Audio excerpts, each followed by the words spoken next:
A tiger in the zoo. চিৰিয়াখানাত এটা বাঘ কবি লেজলি নৰিছ এতিয়া প্ৰথম দফাটো চোৱা He stuck in his velvet straps the few steps of his cage. এই শাৰীটোৰ টান শব্দকেইটা হ'ল stucks, velvet, strips, steps আৰু cage.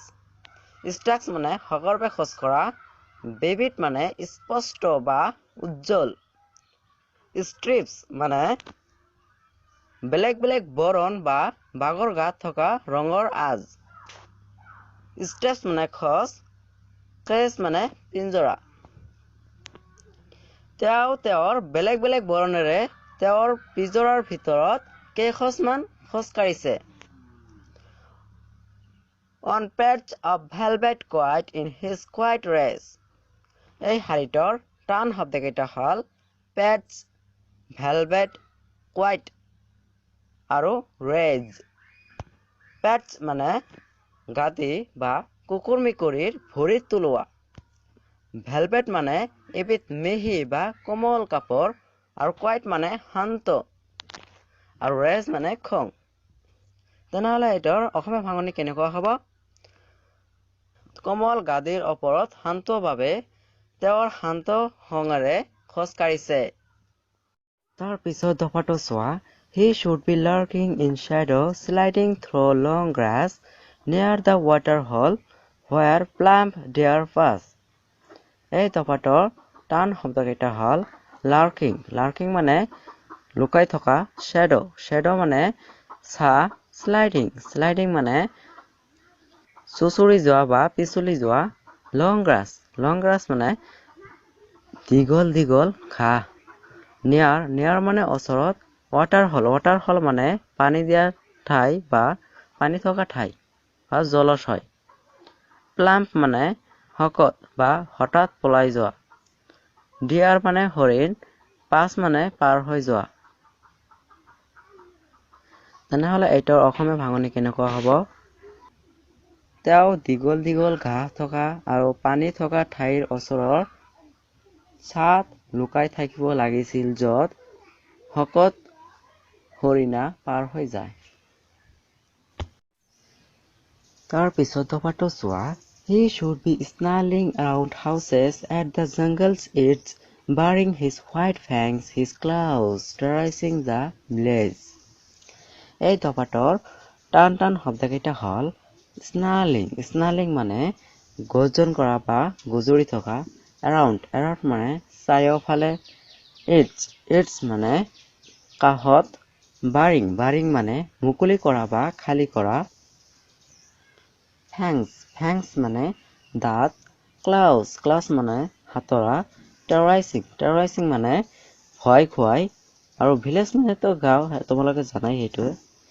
তেনেহ'লে এইটোৰ অসমীয়া ভাঙনি কেনেকুৱা হ'ব? তেওঁ জংঘলৰ কাষত থকা ঘৰৰ চাৰিওফালে গৰ্জন কৰিব লাগিছিল। তেওঁ তেওঁৰ বগা দাঁত আৰু হাতোৰা দেখুৱাই গাঁৱক ভয় খুৱাব লাগিছিল। But he's locked in a concrete cell. এই লাইনটোৰ টান শব্দকেইটা হ'ল locked, concrete আৰু cell. locked মানে আবদ্ধ, concrete মানে শিল বালি পাথৰেৰে বনোৱা অৰ্থাৎ পকী, cell মানে সৰু কোঠা। তেনেহ'লে এইটোৰ অসমীয়া ভাঙনি কেনেকুৱা হ'ব?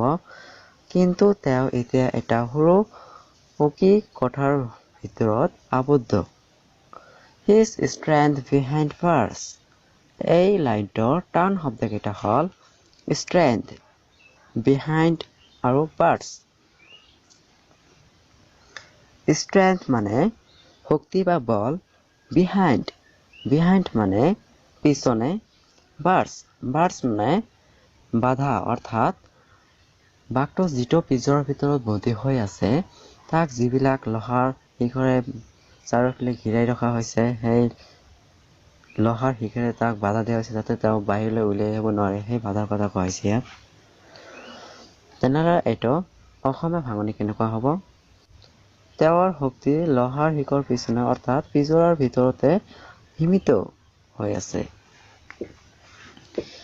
তাৰ পিছৰ লাইনটো চোৱা Striking the length of his case.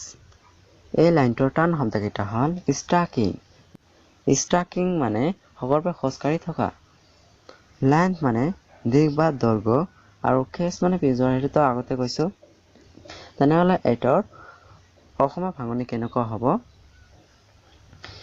তেওঁ তেওঁৰ পিজোৱাৰ দিশটোত সকলোৰে খোজকাঢ়ি আছে।